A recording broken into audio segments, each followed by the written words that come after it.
I think I'm buttoниfied, ready to get going. So thanks everybody for coming out. This is component-based theming with UI patterns. Hopefully you're in the right place. If not, all the other session rooms very close, which is nice. So I'm really excited to be here in Texas, and I'm excited to talk about one of my all-time favorite modules. I don't get to do that very often. I'm Brian Perry. I am an interactive developer at a company called HS2 Solutions. I live in the Chicago suburbs. It's kind of a popular opinion these days, but I'm a lover of all things component-based and component-driven. So building with components in Drupal, pattern libraries like Pattern Lab, and increasingly building with components using JavaScript frameworks like React. And I'm also a lover of all things Nintendo. So if you want to talk about the cool stuff you're playing on your Switch these days, come and find me. Also available on the internet in a bunch of different places, so I encourage you to internet with me. And as I mentioned, I work at a company called HS2 Solutions. They've got a couple of offices in the Chicago area. I work with a great team of Drupal developers. Drupal is one of a handful of things that we do. But I learn so much from the folks in the Drupal practice on a day-by-day basis, so I'd say that if you're looking for a place to work, we're often hiring. And if you're looking to have great Drupal work done, I'm sure there's people I can get you in touch with. And thanks to HS2 for sending me out here. So we're going to talk about the UI patterns module, which at a high level defines components in a way that Drupal can kind of better understand and make use of. But I think it's helpful to kind of step back and look at just component-based theming in general and kind of common approaches without UI patterns to understand what the benefits of the UI patterns module actually are. So that's where we're going to start. So we're going to look at just component-based theming in general. And I would imagine that a lot of people in this room are probably, to some degree, already familiar with these concepts, so we'll keep it kind of light. But what is this? So it's the concept of creating and building with modular, reusable elements on your site, building a design system, not just a series of individual pages. It's popularized by the atomic design concept from Brad Frost. That image down at the bottom is kind of the default representation of the levels of an atomic design system. I'd imagine a lot of you guys have seen that. Smallest piece of the puzzle being atoms. They can be combined into more complex molecules, all the way to templates, which can then be applied to individual instances of pages. And it's often used with a living style guide for documentation and prototyping, so it's tools like Pattern Lab or FRACTAL. And I'd say also kind of increasingly so, these design systems and pattern libraries also are starting to, in some cases, function as also a source of truth for how things are supposed to look and feel and how these design elements are supposed to function in your system. So why would somebody do this? One of the reasons is efficient reuse. So you can define these components once and then use them in a bunch of different places. And that could be within a single project across multiple Drupal projects, or if your pattern library was, for example, an external dependency of your theme. It could be beyond even just Drupal, if it's another system that can render Twig, for example. It gives you nice, well-isolated chunks of code, especially if you're using a naming convention like BEM. Really easy to see kind of where this one component ends and the sub-elements begin. Also provides some options to decouple front-end and back-end development so that you can build things in your pattern library maybe before they fully exist in Drupal. You can do prototyping, things like that. And then the theming doesn't necessarily have to come last after everything exists. So the look and feel can be defined, and then your Drupal theme or your Drupal site is integrating into it. And then there's also just the concept of the living style guide, which can really help with communication. So between designers and developers, even developers and developers. Great for prototyping, and kind of increasingly this design system kind of serves as its own source of truth for your design.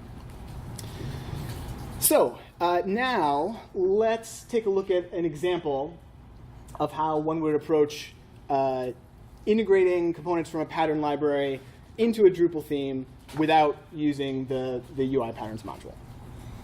So the examples that we're going to look at today are from the foundation building block kits. So these are a number of kind of prepackaged components. This is the marketing kit. This is the great name of a marketing site content section. But it's a nice little simple component here that has an image, a header, some subheader text, and a call to action button.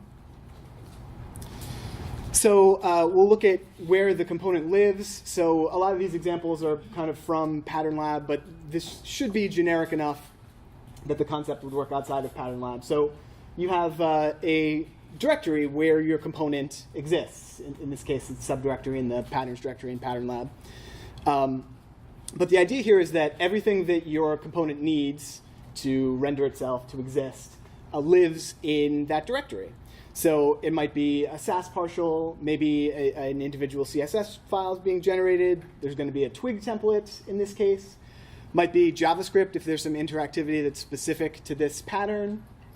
You could have other assets like images or SVGs. And then for something like Pattern Lab, there might be a JSON or YAML file that has example data for the different fields in your pattern, or also a markdown file that might have additional documentation as well. But all that stuff is there in that directory, nicely packaged up and ready to go. So here's, for this particular pattern, a quick look at some markup. Doesn't quite follow BEM-like naming convention here, but it's kind of in the neighborhood. You can still see the class for the top level marketing site content section element, or the pattern in this case, and then classes for some of the sub-elements. Also, there are the Twig variables where we're going to pass in image data, the header, subheader, and things like that. And then a look at the Sass partial as well, which in general just kind of follows the structure of the markup, and by the class naming you can get a pretty easy understanding of what these classes are applying to and what relates to what. So now, how do we, so we have our component in our pattern library. It looks as we expect it to in the pattern library. How do we map that to Drupal, and how do we get Drupal to render it, and how can we pass data from Drupal into it? So one is that if your pattern library doesn't live in the place where Drupal traditionally looks for its templates, which is the templates directory, perfectly named, you need to make Drupal aware of it. So there's a module, the components module, that lets you define a Twig namespace. So here we just have a few namespaces that we define in our themes info YAML file that tells us to go look into Pattern Lab in this case and use those templates. And then we can also refer to them with, in this next example, in the include statement where we have @marketing. And that's just that marketing namespace. So it also kind of functions as a shortcut that we can use in our templates when we reference things. But the biggest thing is it just lets Twig templates live outside of the templates directory. So then there would be what is called a presenter template. So it lives in the traditional location where Drupal is going to look for its templates. It's maybe a default template suggestion. And that's kind of used as a middleman to communicate between Drupal's template and the component in your pattern library. So we have this include statement, Twig include statement, that has the Twig namespace, and it's including the template from our pattern library, that marketing site content section Twig that we saw before. And then we say with, and we map the different variables in our template. So there's all the variables that we saw before. And this particular example is a paragraph template. So this paragraph has fields that happen to map pretty nicely to the pattern. So we just say content, field, image, and et cetera. So it's pretty easy to set up that mapping in this particular case. And then also there's an example of an attach library statement here, just because it kind of illustrates the concept. But if we had some JavaScript or a CSS file or something that needed to be loaded alongside this pattern and this paragraph template, We could attach a related library. We could also do things in pre-processing to add the library as well. So that definitely works, and it's something that I've done on projects, and people are doing in themes, and it's a common approach. But from my experience, the farther you go with this, it can get a little hairy. So it does require a decent amount of debugging with something like Kint or something Kint-like to kind of figure out where the data that you need to map into these variables are. And this is an example of a different component here, a card, which is a common example, usually shown in these component-based talks. But so here, we're instead there's a variable for the image source and the alt text. So getting at that data is not necessarily as immediately obvious. So you need to know a little bit more about how Drupal can give you the image path or render arrays to get at the alt text. So depending on who's doing this work, it's going to require some debugging. It might not be as familiar to people, and it can get a little hairy. The other thing that can happen here is that, especially as you take in your pattern library, you're kind of defining the ideal version of your component, oftentimes stripping away a lot of wrapping markup. It's pretty easy to strip away some of the things that Drupal might depend on, which can cause problems. So breaking things like quick edit or causing problems with the panels in place editor. And then also this template that you're including here is in a way kind of a black box to Drupal. So it's the template that is referencing it that Drupal knows about, and it might have cache information related to, but it really doesn't know anything about the card itself once it pulls that in. So there's really nothing you can do specific to the cache for card. There's ways you can work around that, but the further you get through extending these things, kind of the further it can potentially get away from Drupal. So again, definitely an approach that is common and people are using, but I've certainly felt some pain and challenges with it. So now we can look at the similar kind of example with the UI patterns module and see what that can give us here. So again, the UI patterns module, the kind of simplest way I like to describe it is lets you define and manage components in a way that Drupal can better understand. And it defines UI patterns as Drupal plugins. And those patterns can be used with component-friendly modules. So things like views or field groups, panels, paragraphs, etc. And then you can configure the mappings that we did in the Twig template in the Drupal UI itself. So you can take your fields and specify where they go in your pattern. It also allows you to turn on an optional pattern library page in Drupal. It's kind of like a light version of a Pattern Lab. And then can also do things like pre-process patterns, render these programs programmatically, and we'll look at some of that stuff as well.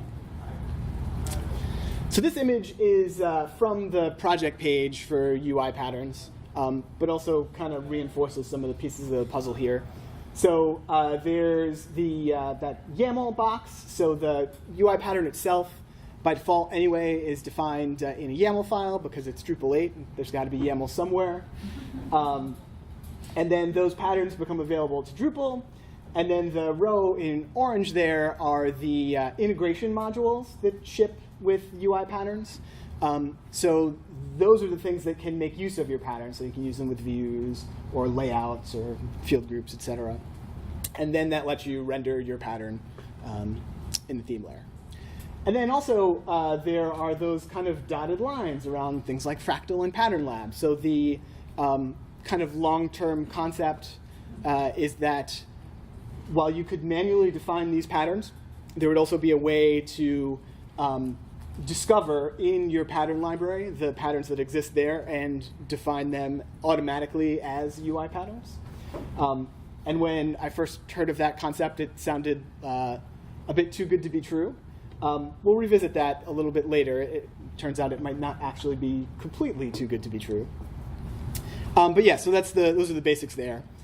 So going back to our marketing site content section component, this is what it would look like if after you've defined your UI pattern and enabled the UI patterns pattern library. So there's a label and a description for the pattern. All of the fields are listed out along with some metadata, and then there's a preview of the component itself. So now let's look at how that's actually defined in the YAML file. So we'll dive a little bit deeper into this example here. So the pattern gets an ID, marketing site content section in this case, a label and a description, and then the bulk of what you're defining here are the fields. So the field, again, gets an ID, and that should be the same as the variable in your Twig template, so that the data can kind of automatically be funneled through. So image, header, subheader, all the things that we have defined as variables in our Twig template here.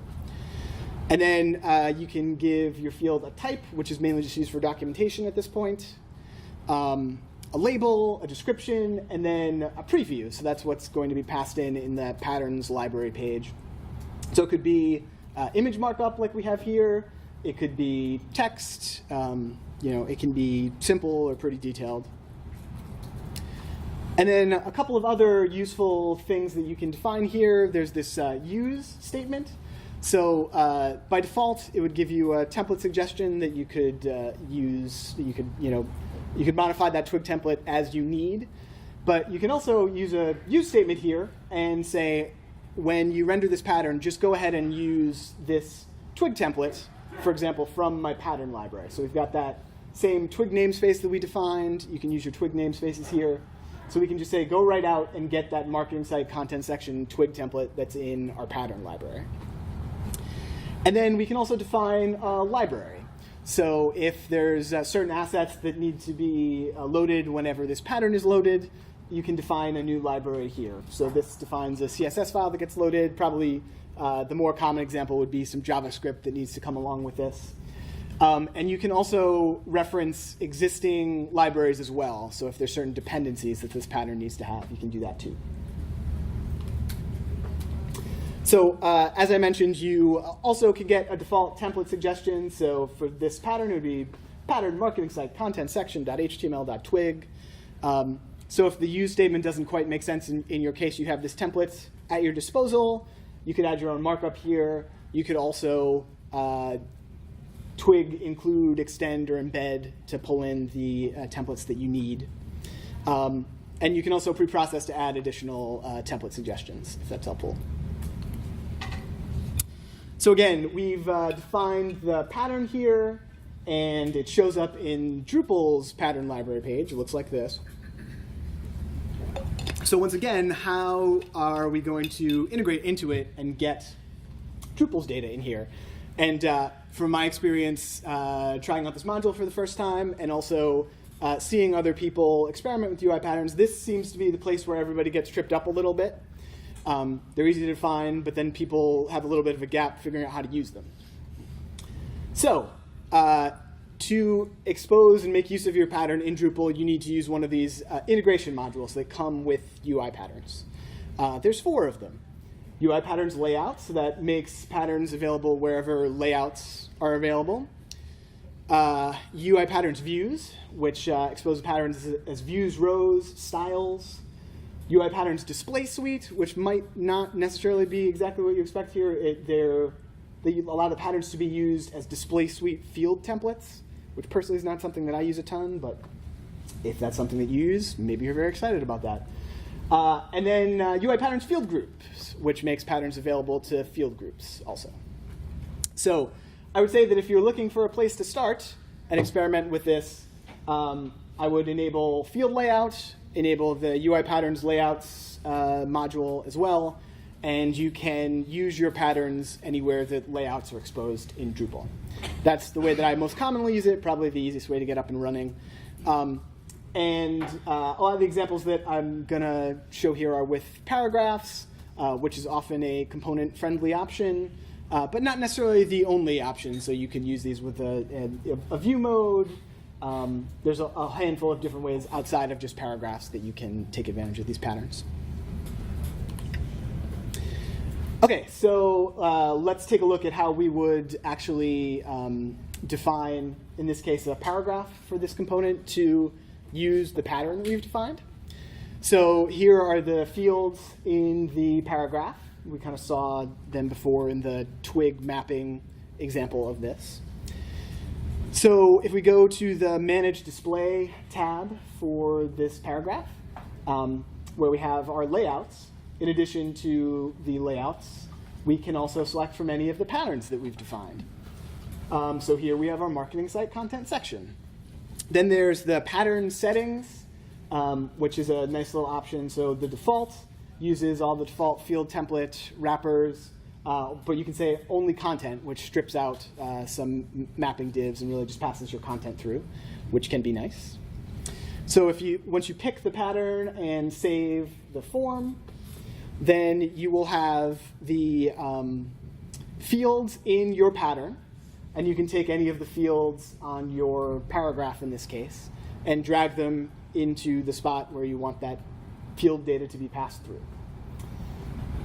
So the naming in this case happens to align pretty nicely in that there's an image, and we take our image field and drop it there, header, subheader, and then the link goes in more button. So I'll actually just take a second to show that in action, because I think it might help. So here's our pattern library page that has all of the different patterns that we've defined. And there's the pattern we've been looking at here down at the bottom. And I have a little piece of demo content here that has, unsurprisingly, content that would fit into that component that we've been looking at. And here is our paragraph type.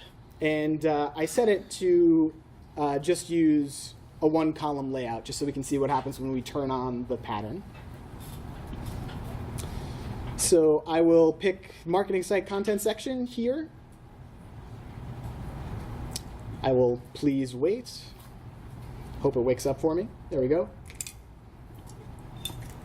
And then there's the pattern settings. So I'll change it from default to only content in this case. And save. So now, again, we see the fields that are defined in our pattern, and we can just take the fields and drop them in here. Super exciting demo, drag and drop. And I'm great at it. Okay, and I'll save this. And now if we reload, we see same content just rendered with the pattern, gets all the styling and the markup that we'd expect. So we can, we can do things like here, like go take the fields and drag them around and see the header and subheader move. But just to another example, just kind of stress the fact that even with existing content, we can take these fields and plug them in wherever they need to go in any of these defined patterns. I'll just change it to a different one just so we can see that real quick. So we got a handful of different patterns, but one has a slider that's implemented, but there's individual slider items that can be included in this slider. Just picking it because the fields happen to match up reasonably well.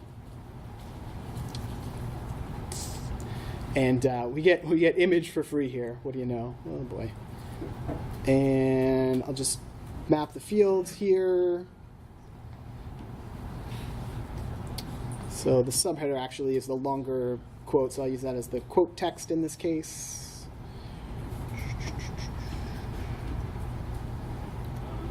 And add the header and link as attribution. And save here. It'll do what you expect, but if I reload here, I see, again, the same data using that pattern, styled differently, smaller image, things slot into different fields. Does that make sense? Cool.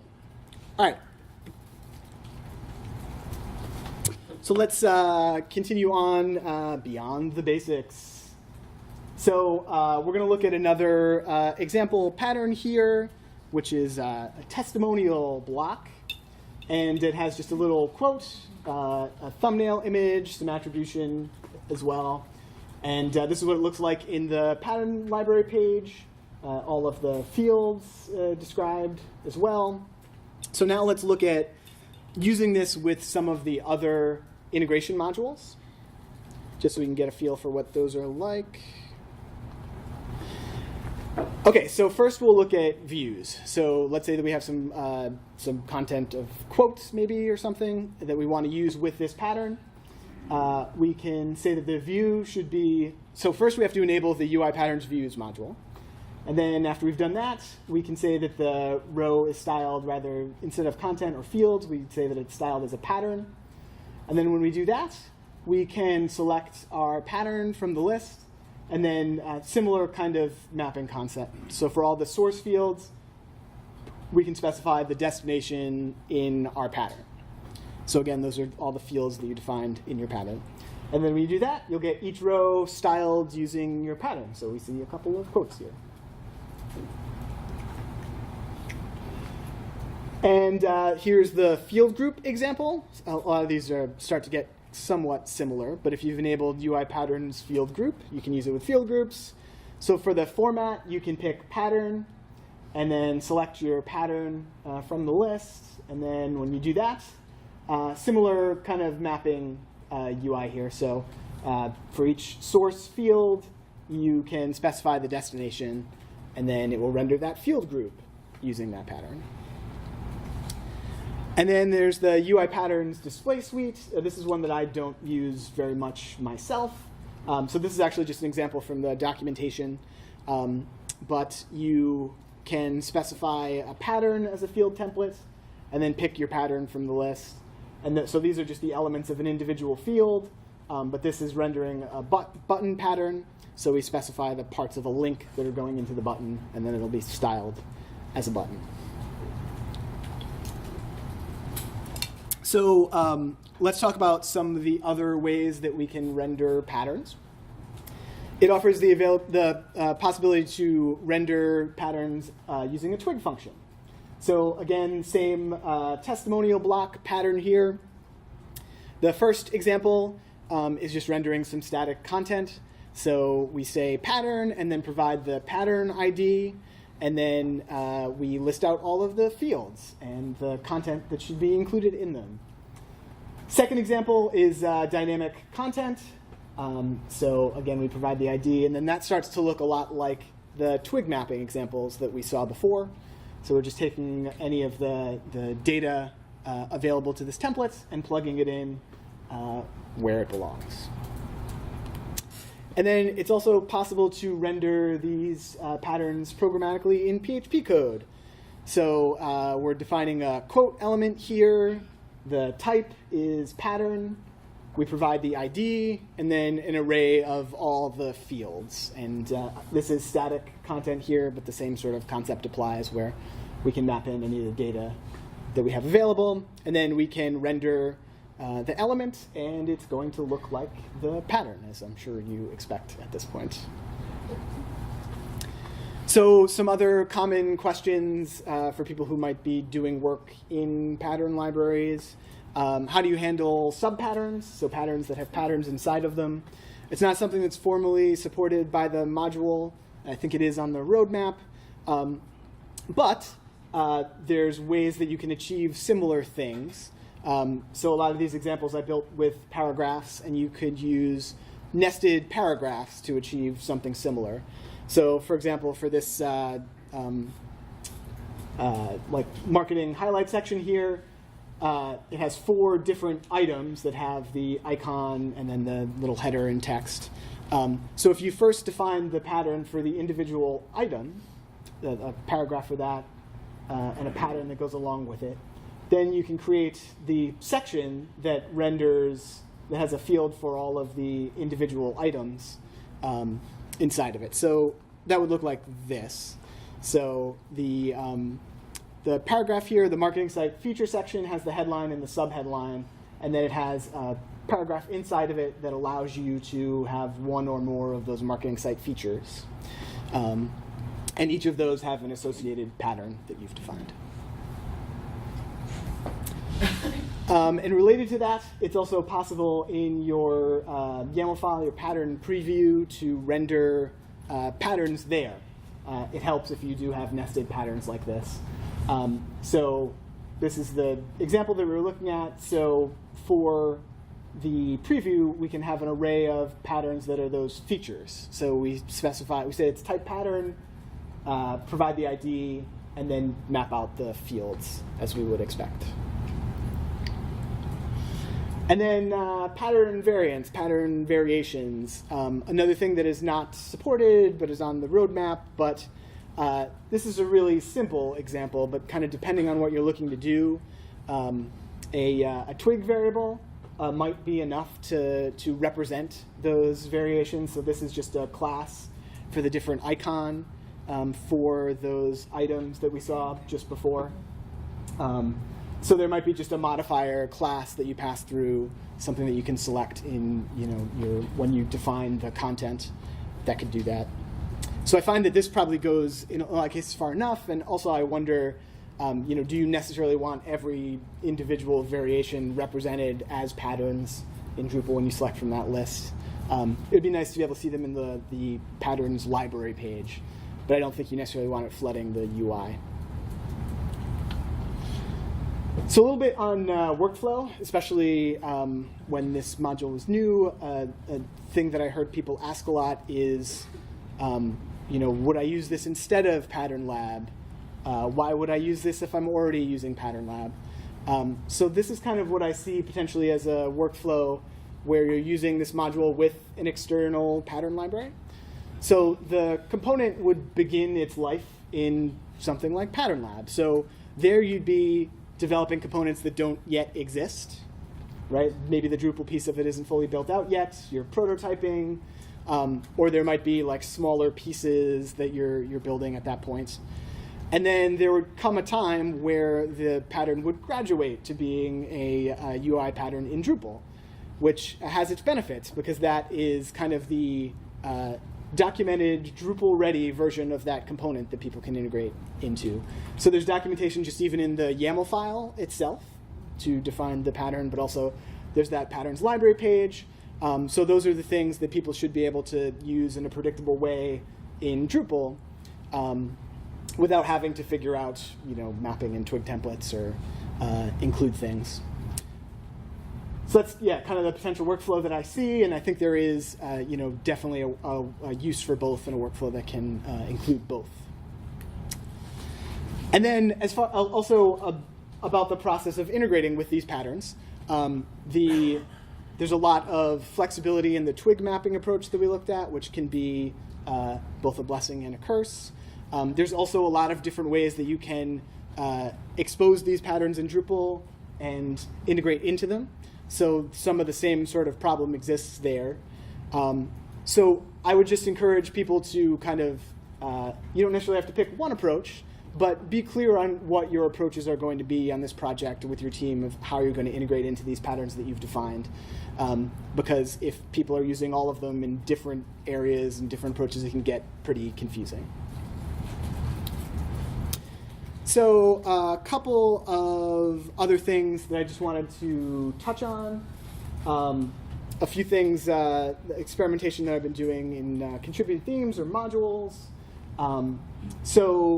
I looked a little bit at the concept of using UI patterns in a contributed theme. So probably not a big shock here, but so I have a theme foundation patterns that I've worked on that implements these building blocks from the foundation building block kits. And so there's the foundation patterns theme, and what the theme does is exposes the building blocks as patterns and is not really opinionated about how they're used. So when you enable the theme, these patterns are available. You can apply them to existing content. You could create new content that uses them. But they're flexible. You can apply them however you want. And then also alongside of that, there's the foundation patterns configuration module. And this is more if you kind of want to be able to jumpstart using these components right away. It creates a handful of paragraph types that are related to each of the patterns. So you could add them to content right away. They're already configured to use the UI patterns that have been defined. So it's potentially a shortcut. It's definitely inspired by the Bootstrap paragraphs module that does some similar things with Bootstrap. But I think that's, I don't know, at least to me, that's an interesting way that these patterns could be used. And I like the flexibility there that you could apply them to existing content, but also have this little shortcut of being able to have the paragraphs that you can get up and running with quickly. And then we also, a ways back, saw those kind of dotted line sections in the image from the UI Patterns project page. So again, the idea there was that there would be a way to automatically derive patterns from a pattern library and make them available to Drupal. And that sounded like a bit of a pipe dream to me, but it turns out that potentially it might not be. There is the UI Patterns FRACTAL module. I saw referenced on an issue in the UI Patterns queue. And that, in a FRACTAL instance, will go out and find all of the patterns that are defined in FRACTAL and create them automatically as UI patterns. I looked at the code for it, and it seemed to make sense to me, so I offered, assuming everybody was cool with it, to port it over to a Pattern Lab version, which I did. So if you're using Pattern Lab, you can enable this module, and it's going to go out and look for the pattern definition files, your JSON or YAML files that have data for your patterns in Pattern Lab, check for an associated Twig template, and create UI patterns in Drupal. So I can, I think we have still a decent amount of time, so I can show just quickly what that actually looks like, because it kind of sounds like magic. All right. Okay, so a theme that I've just been testing this with is Emulsify, which is a starter theme that uses Pattern Lab that I see people use a lot, ask about in the Twig channels and on Slack and things like that. So I created, in this little instance, a sub-theme that uses it. So right now, we're just using the Bartik theme with UI patterns enabled. There are no patterns defined. So if I change over to I created a sub-theme of Emulsify. Emulsify has a Pattern Lab instance inside of it. It has, its Pattern Lab instance running. It has all kinds of different components, images and videos and all that good stuff, cards. So if I enable the Emulsify theme here,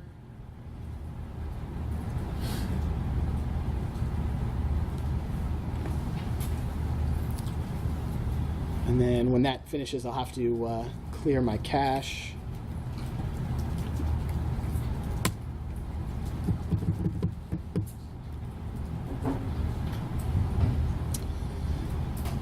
But after clearing the cache, it's going to go out. So I guess this is actually worth noting as well. So the Emulsify theme also defines some Twig namespaces here. So the components themselves live in this components directory, and then follow a pretty common Pattern Lab structure with all the atoms and molecules subdirectories. But that's how the module knows that these things exist. So it either will look for things in a templates directory of a module or a theme, or any Twig namespaces that are defined in a theme as well.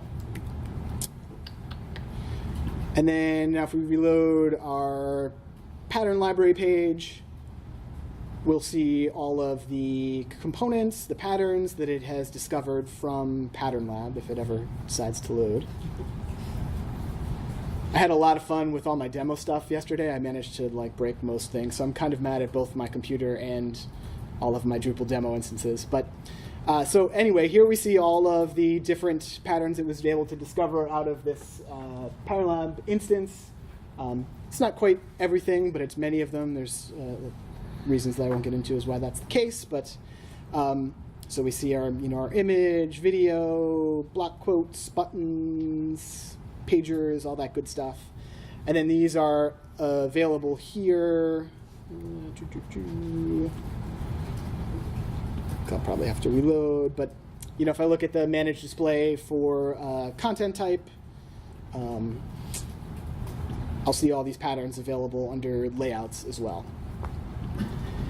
So kind of where I'm at with that module is really trying to figure out how useful it actually can be and how realistic it is in practice.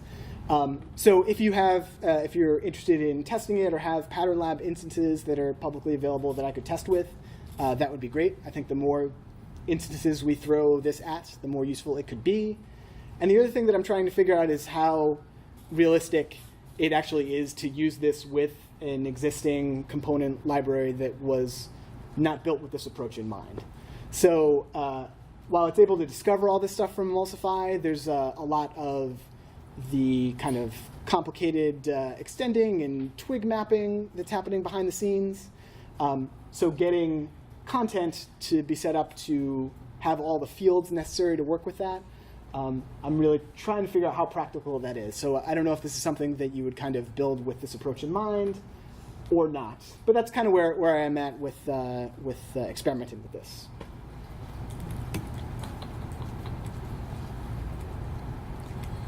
All right. I think that's, most of what we have. So I will tweet out the slides after this. I tried to add them to the node on the Texas campsite, and it wasn't happening. It's crashing. Yeah. It'll show up eventually. Oh, cool. Yeah. Great. So the slides will be available either on Twitter or the website eventually. But just add some resources here if you do pull down the slides. So links to the UI Patterns project page. There's a UI Patterns channel on the Drupal Twig Slack. The maintainers gave a nice introductory talk about the module at DrupalCon Vienna. And then the few contrib modules that we talked about as well that I've been monkeying around with. So that's pretty much it. The thing that I can plug, if you are not 100% tired of hearing me talk, I'm filling in for somebody who had to cancel in the 5 o'clock slot, doing a talk about a decoupled Drupal and React app that does, it's a music discovery application. If you want to hear me talk more, come to that. If you would rather hear other people talk, I understand. But that's at 5. And thanks. And if people have questions, I'd love to hear them. Yes? So I have kind of a couple fundamental things with the idea. I understand that, like, there's this thought that we want to reuse patterns outside of Drupal. How common is that at this point, like realistically? Yeah, that is a reasonable question. It's not necessarily the norm. Maybe you're going to provide an example of doing that. We have legacy sites that we can't simply migrate but still want to use the content in the patterns for.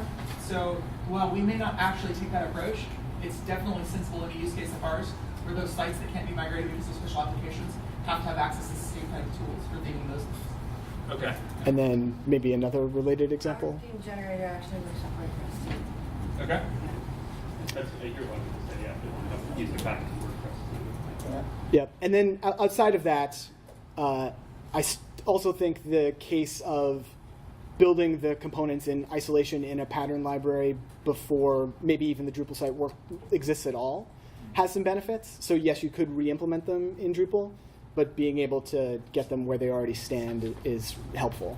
The reason I ask is because, like, an enormous amount of the like underlying code that did a lot of what you were showing is really about like this mapping process from like, oh, I have this generic template to, oh, I need to stick something in that generic template. And like the block system within Drupal, like the actual block plugin system, is really intended to be kind of like Drupal's configurable exposure layer to some template. And like, I'm not sure that we've communicated that real clearly and loudly, is like, you can have a config that spits something into a template, and you can make that dependent on certain types of data that you want to consume. And so it's just, it was kind of more of a like hypothetical question. Yeah. So I think from the case of maybe not communicating that as clearly, I think some examples of how you would do something similar with that approach I think a lot of people would be interested in that. But then also I would ask, like, how much of that would have to happen in code versus not. And I think one of the advantages to what UI Patterns does is that you can configure that stuff in the UI. Yeah. I see a lot of that stuff coming out as quote-unquote layouts, like Core's layout discovery layouts, or something called layouts that's not that. Yeah, I'm actually not even positive. And the fact that it shows up in the same list with layouts has always been weird to me, because they are kind of different things. And there's also the whole entire kind of topic of discussion about how a module like this, it's placed with something like Layout Builder, which I know that you're certainly invested and involved in. So even figuring out how those things would or would not live together is something that I've been thinking about too. Well, because that was the really interesting bit to me, was if those are being exposed through layout discovery, then flipping that on its head and doing the mapping through Layout Builder would be a total piece of cake. Yep. It could be a lot of fun to see how it works. So yep. Yeah, and as I understand it, I don't think that UI Patterns currently works with Layout Builder. I will admit that I have not fully put it through its paces enough to be 100% confident with that statement.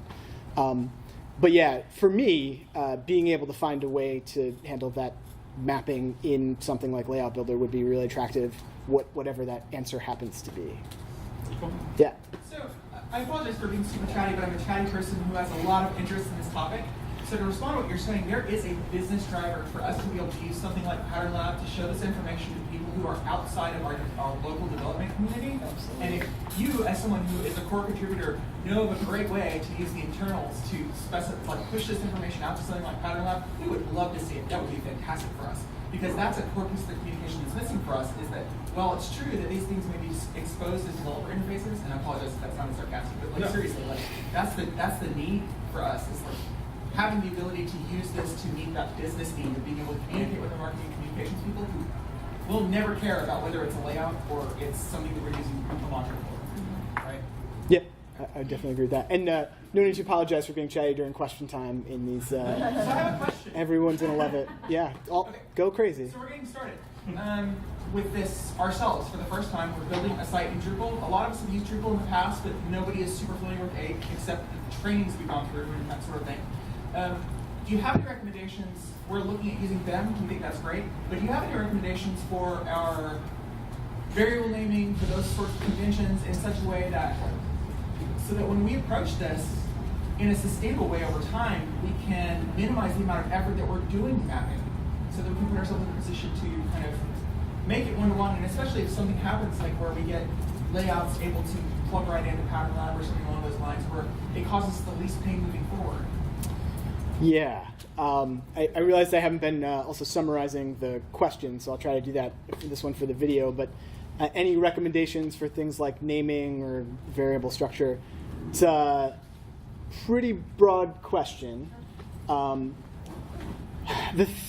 first thing that comes to mind is that if you are specifically trying to do this with Drupal, my recommendation would be to find the right middle ground between creating your perfectly structured version of your component versus something that Drupal data can plug into easily.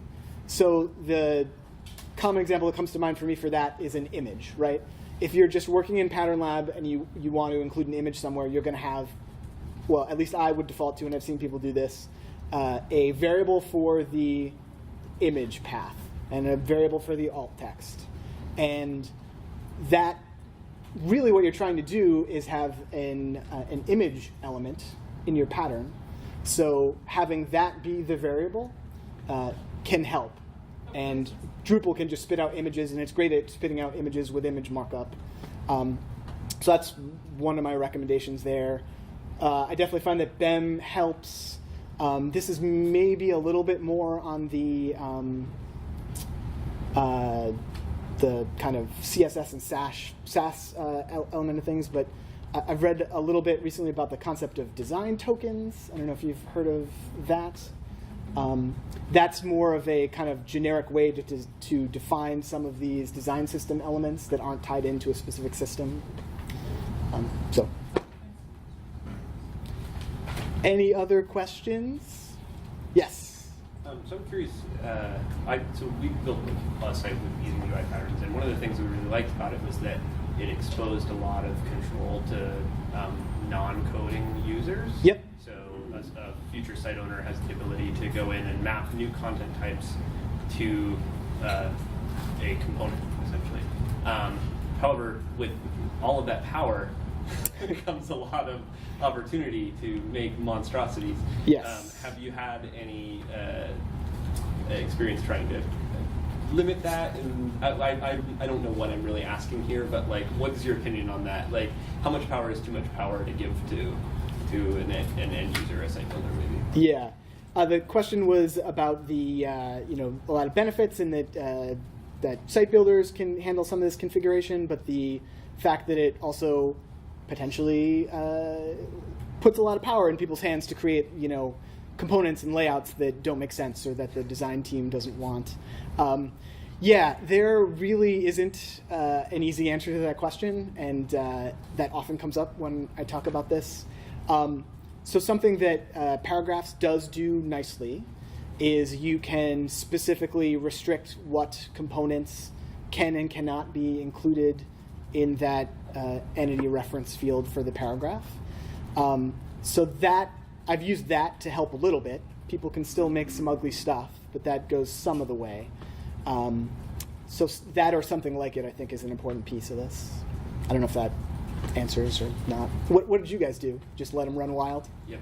Just basically try to release it as best as possible internally and have good design standards. That was what we sort of came out with. But I was curious about whether or not other ways of mapping might help. And yeah.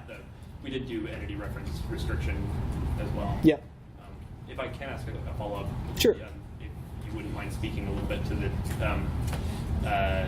decision to use paragraphs instead of custom block types, and yeah. where that. I am definitely not married to the concept of paragraphs.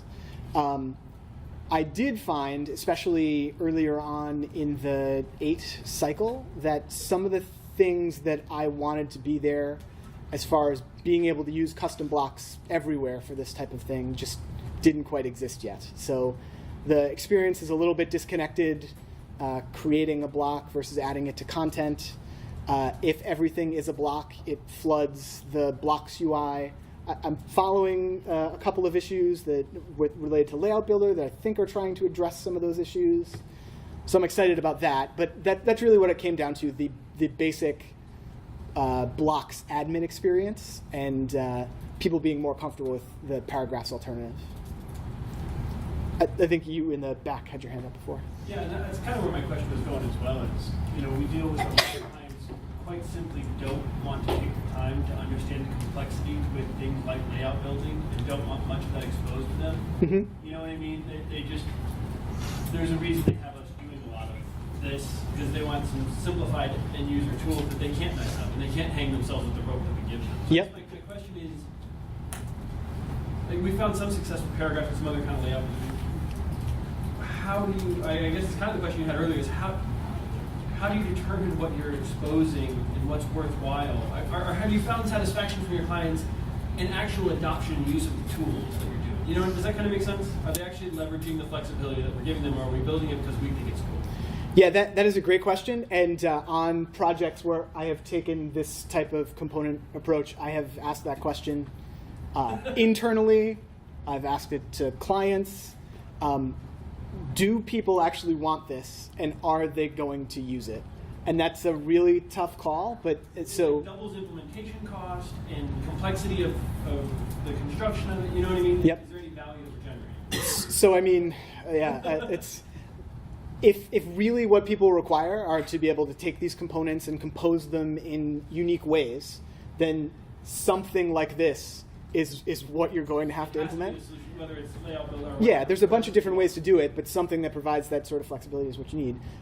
Alternatively, if the client doesn't care, the client wants to be protected from issues like that, your design team wants things to exist within the scope of the design system, then there's a strong case about not doing something like this, and you just have your fields and they go into a template, or depending on the site you're trying to build, maybe you have your data in Drupal and it's not even rendered by Drupal's theming system and it's some decoupled thing. But there's a lot of ways that you can police that sort of stuff and not even make this possible. These are great questions that come up all the time. This is something I've actually had experience with, believe it or not. And Okay. that's that we have these cyclical design cycles. Obviously cyclical design cycles. Where we've had design hit us again and again and again. And it seems to me that the answer to your question has a lot to do with what's the snapshot window of your project and the lifespan of the project you're working with. Because if it's something where the client is going to year after year after year after year use similar components but need to redesign them, or year after year after year after year need to make changes that are ongoing and maintained, then at that point something like this becomes useful because they can be focused on what is the design system. How does our design system react to what their specific needs are, as opposed to being thinking about the rest of the stuff. Because one of the reasons we're doing it is so that our low bandwidth designer can help the developers, which we have more of, provide services to communicators.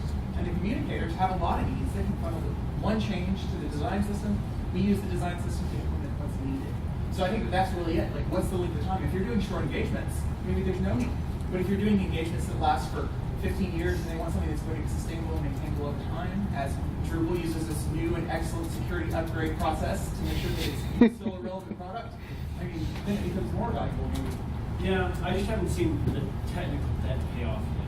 Yeah. You know what I mean? And I'm looking for that. I'm looking for that break-even point in terms of implementation. A lot of people say that about documentation. Fair enough.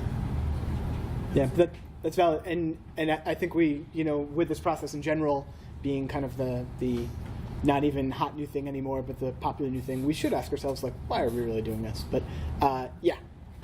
I just want to hop on the train here. So for those of you who don't know me, I have been a maintainer of CTools and panels and Panelizer and Page Manager, and I'm heavily involved in Layout Builder. So I have extensive experience with whether or not customers use this stuff. And of course, the answer is that it depends on the customer.